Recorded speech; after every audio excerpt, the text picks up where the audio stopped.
Nah, selamat pagi buat kamu sekalian. Hari ini kita kembali melanjutkan pelajaran kita.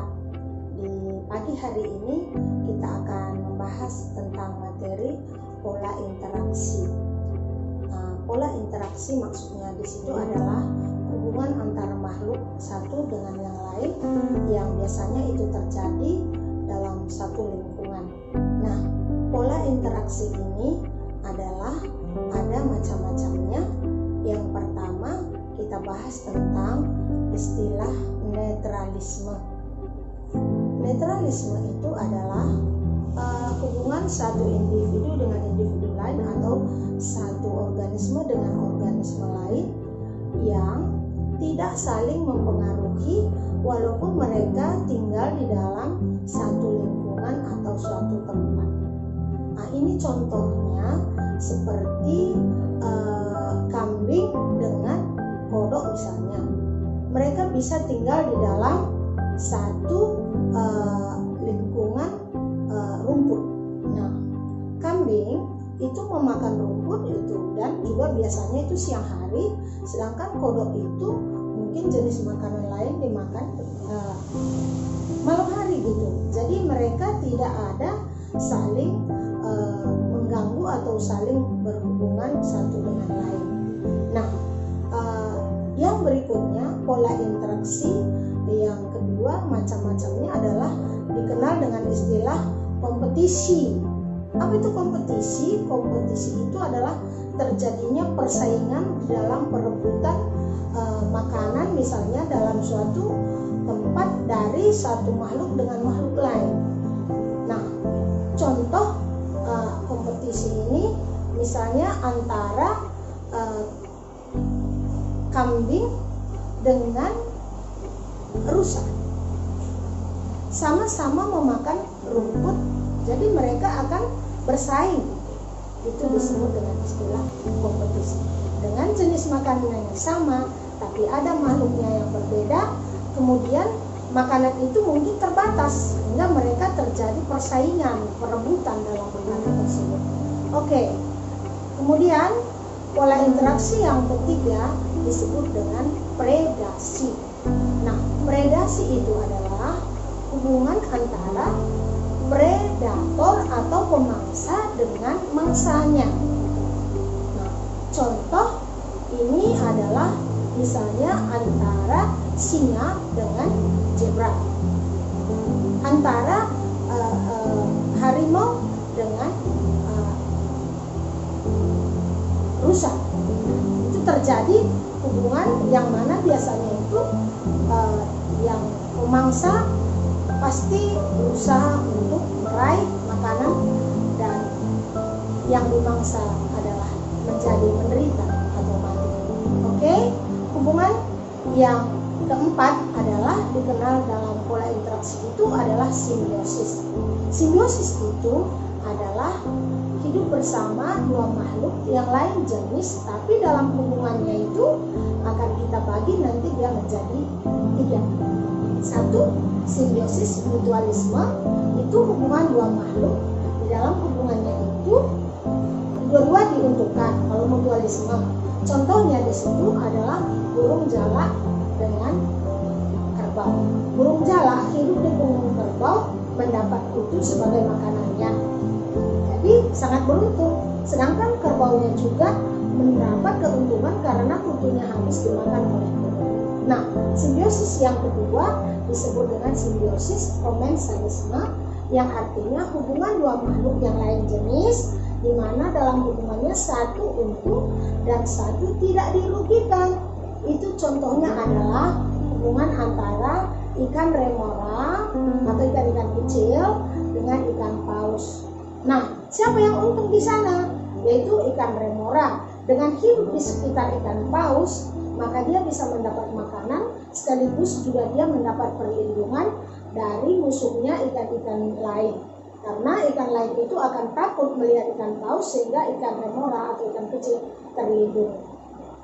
Sementara ikan paus tidak dirugikan. Oke, nah itu simbiosis komensalisme. Simbiosis yang ketiga adalah parasitisme. Simbiosis parasitisme itu adalah hubungan dua makhluk yang lain jenis. Dalam hubungannya itu satu untung dan satu dirugikan. Nah, hubungan apa itu? Nah, kita lihat bisa terjadi antara hubungan benalu dengan pohon inangnya.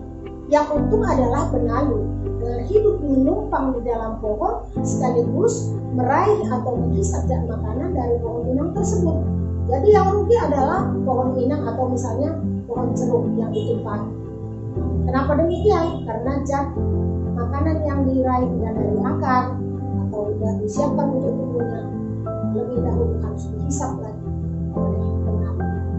Demikian dalam pola interaksi organisme yang kita bahas hari ini untuk bagian dari istilah-istilah.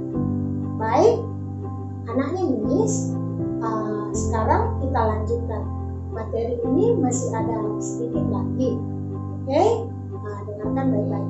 Sekarang kita lanjutkan dengan interaksi antar komponen-komponen biotik. Nah, ini minggu lalu sudah kita singgung apa itu komponen biotik. Yang mencakup ke sana adalah ada produsen, ada konsumen, ada pengurai atau dekomposer. Nah, sekarang kita mau bicarakan bagaimana interaksi itu terjadi dan apa saja yang bisa kita pahami di dalam komponen untuk interaksi pada komponen antar biotik. Di sana ada istilah rantai makanan. Rantai makanan itu dapat didefinisikan dengan proses makan memakan secara berurutan. Nah, itu contoh rantai makanan. Kalau di darat misalnya rumput dimakan oleh kelinci, lalu kelinci dimakan oleh ular, ular dimakan lagi oleh elang.